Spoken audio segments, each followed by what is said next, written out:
Hello সবাইকে, আশা করি সবাই ভালো আছেন। পর্তুগাল ড্রিম এই ব্লগ থেকে আপনাদের সবাইকে স্বাগতম।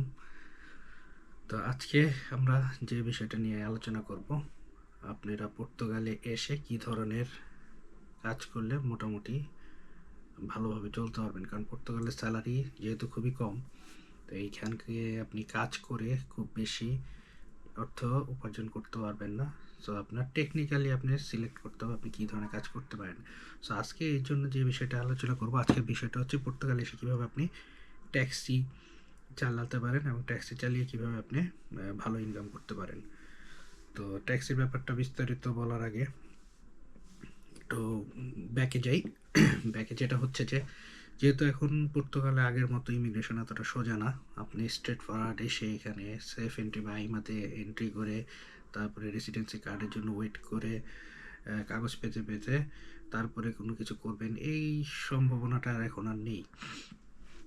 তো এখন যেটা হচ্ছে যে, আপনি হয়তো এখানে আসলে আপনার D1 ক্যাটাগরি যেটা জব ভিসা, এটা নিয়ে আসতে হবে, নাহলে আপনি স্টুডেন্ট ভিসায় আসতে হবে।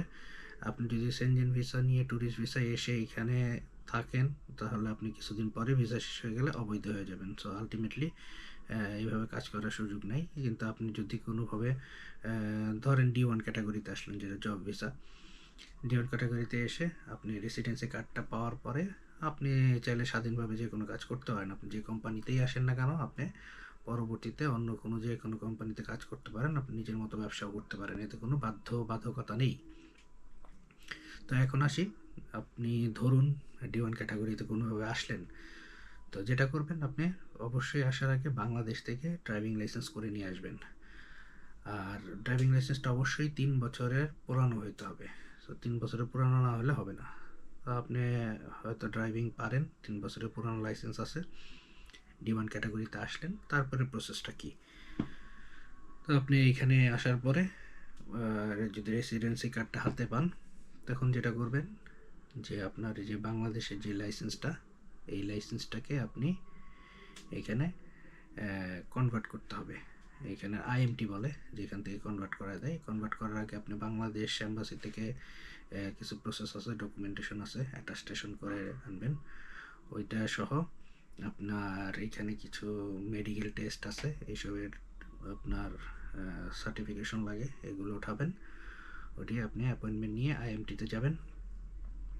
আইএমটিতে গেলে যেখানে আপনার মানে ড্রাইভিং, যেমন বাংলাদেশে বিআরটিএ, সো এইখানে আইএমটি হচ্ছে বিআরটি এর মতো। তো আপনি ওখানে যাবেন, আপনি এখানে যে বাংলাদেশের লাইসেন্স, তারপরে যে আনুষঙ্গিক মেডিকেল ডকুমেন্টেশন বাংলাদেশের, আপনার যে অ্যাটাস্টেশন, এইগুলো দিয়ে আপনি এটা কনভার্সন করার জন্য দিবেন। কনভার্সন করার পরে এটা ডিপেন্ড করে, অনেক সময় আপনার উইক চলে আসে, অনেক সময় সময় লাগে। মোরলেস আপনি ধরেন 21 দিন বা 4 সপ্তাহ লাগতে পারে। লিসবনে অনেক বিজি, লিসবনের বাইরে যদি চেষ্টা করেন, দূরের দিকে, ওই জায়গার থেকে সহজ পাওয়া। তো আপনি এগুলো মনে করেন কনভার্সন হয়ে গেলে আপনার, এরপর আপনার যেহেতু ট্যাক্সি যদি চালাতে চান, এটার জন্য আবার আপনার গ্রুপ 2 যেটাকে বলে, এটার একটা লাইসেন্স করতে হয়, এটার একটা ট্রেনিং আছে, এটা করতে হয়। আপনি পুলিশ ক্লিয়ারেন্স সার্টিফিকেট উঠাতে হয়, তারপরে ওই ট্রেনিংটা নিতে হয়। ট্রেনিংটা নিয়ে আপনার ওই ট্রেনিংয়ের যে আনুষঙ্গিক ডকুমেন্টেশন, এগুলো সহ আবার আপনার আইএমটিতে জমা দিতে হয়। আইএমটিতে জমা দেওয়ার পরে আপনার একটা কোড বসায় দেয় আপনার ওই কার্ডটার উপর। কিন্তু আপনি যখন ফার্স্টে কার্ডটা রিনিউ করে আনবেন, তখন আপনি এমনি গাড়ি চালাতে পারবেন, এই দেশে কোনো সমস্যা নেই, কিন্তু ট্যাক্সি চালাতে পারবেন না। তো ট্যাক্সিকে এখানে যে প্রাইভেটলি যে ট্যাক্সি চালায়, একটা হচ্ছে ব্ল্যাক ট্যাক্সি, এটা ডিফারেন্ট। আরেকটা আছে অ্যাপস বেসড ট্যাক্সি, যেটা অ্যাপস বেসড, যেটা হচ্ছে আপনার বোল্ট বা উবার, যেটা সেটার কথা বলছি। তো এই বোল্ট আর উবার যদি করতে চান, তাহলে এই এই প্রসেস। সো আপনি যখন নিয়ে আসবেন, আইএমটি থেকে আবার একটা কোড বসায় দেবে আপনাকে। তো সব কিছু ডান হলে এখন আপনি কিভাবে শুরু করবেন। তো আপনি এখানে কন্ট্যাক্ট সিস্টেম আছে, আপনার কোনো কোম্পানিতে আপনি কন্ট্যাক্ট করতে পারেন।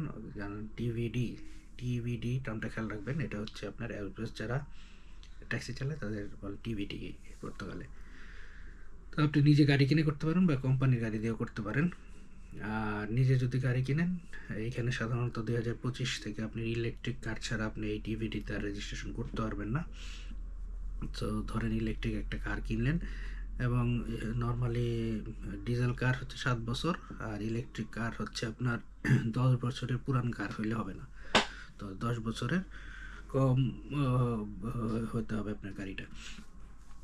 তো আপনি যদি নিজে কিনেন গাড়ি, আপনি যে দামে কিনেন তার উপর ডিপেন্ড করবে আপনার বাজেট। আপনি সাধারণত অ্যাভারেজ ইলেকট্রিক গাড়ি কিনলে আপনি 25,000 টাকার মধ্যে অলমোস্ট কিনতে পারবেন, মোটামুটি ভালো কন্ডিশনের একটা। আর তারপরে আপনি এই গাড়ি দিয়ে আপনার যেমন কোম্পানিতে আপনার যেটা উবার বা ডেলিভারির কাছ থেকে নিতে পারেন, এটাকে বলে ফ্লিট।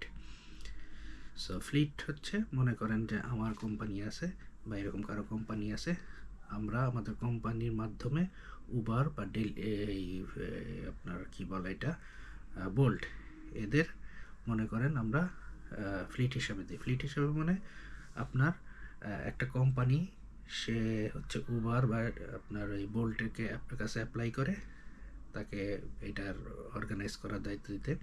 এখন উবার আর বোল্ট ওই কোম্পানিকে আপনার অপারেশন চালানোর জন্য একটা অনুমতি দান করে, এবং এই কোম্পানি আবার আপনার ড্রাইভার হায়ার করে এই গাড়িগুলোকে রান করায়, মেনটেনেন্স করায়। মেনলি আপনার যে ইনকামটা হয় সেই ইনকামটা হচ্ছে উবার এবং বোল্ট সরাসরি কোম্পানিকে দেয়, কোম্পানি আবার একটা পার্সেন্টেজ কেটে রেখে যে ড্রাইভার তাকে দেয়।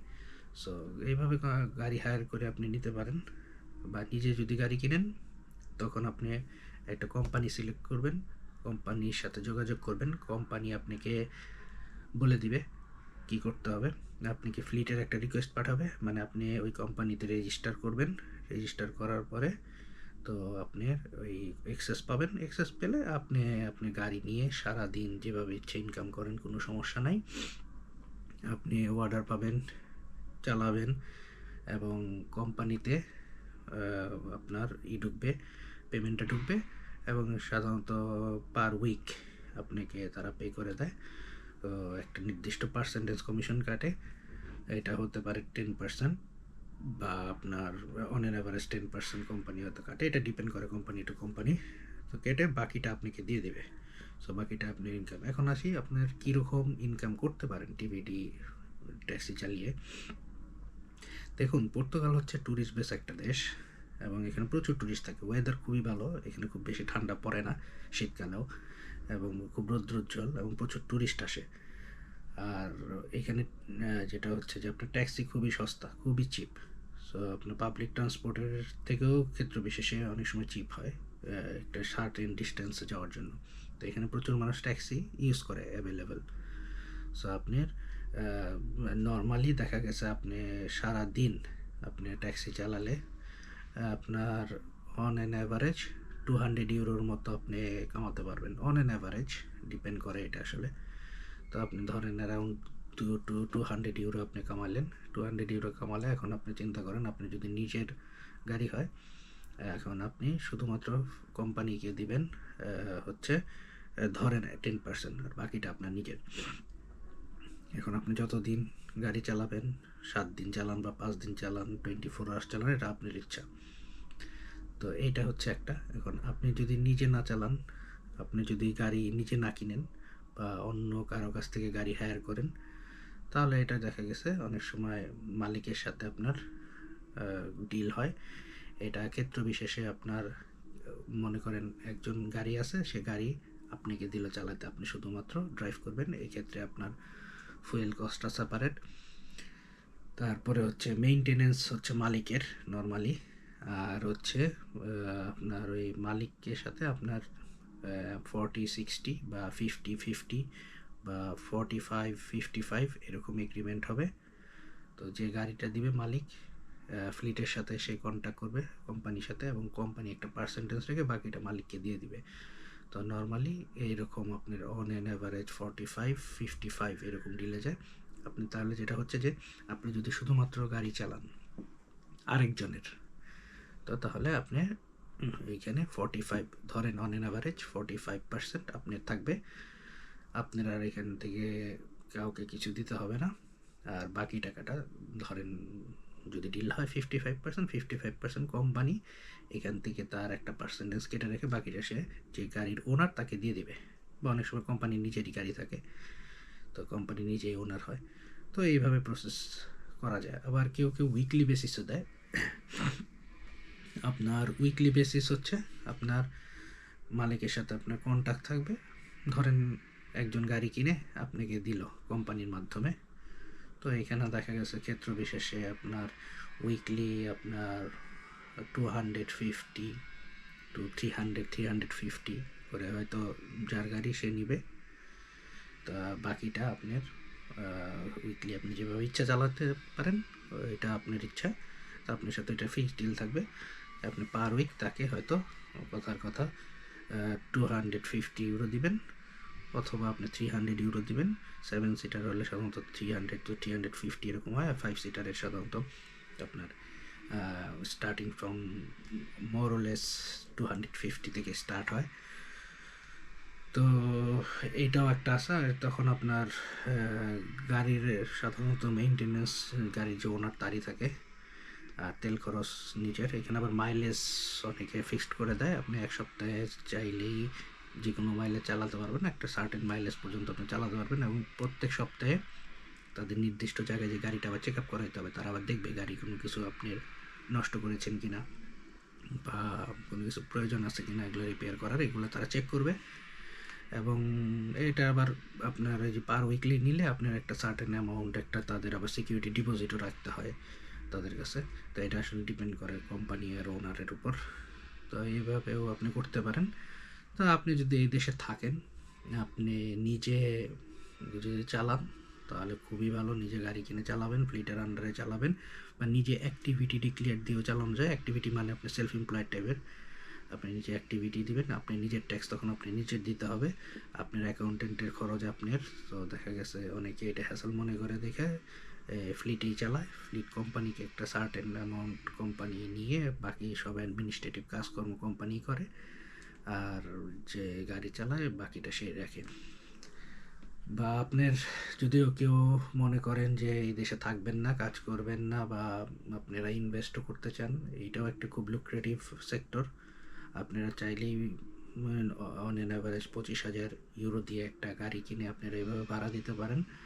আপনারা ভাড়া দিয়ে মান্থলি একটা ভালো পরিমাণের টাকা আপনারা পেতে পারেন। অন অ্যান অ্যাভারেজ আপনার সব খরচ, মেইনটেনেন্স, হাবি জাবি যা যা আছে সব খরচ বাদ দিয়ে আপনি যদি একটা কোম্পানিতে গাড়ি দেন, আপনি অন অ্যান অ্যাভারেজ বাংলাদেশি টাকায় লাখখানেক টাকার মতো পেতে পারেন।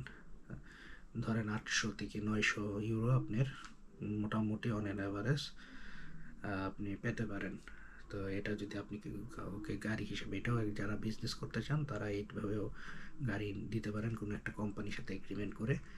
সো এটাও একটা ভালো বিজনেস।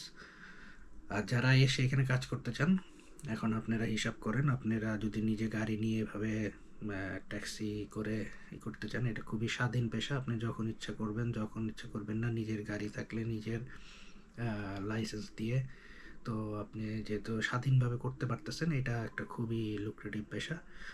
এবং আপনার যদি অন অ্যান অ্যাভারেজ আপনার ধরেন সব খরচ বাদ দিয়েও যদি 120 ইউরো টিকে পার ডে, তাহলে আপনি হিসাব করেন কত টাকা।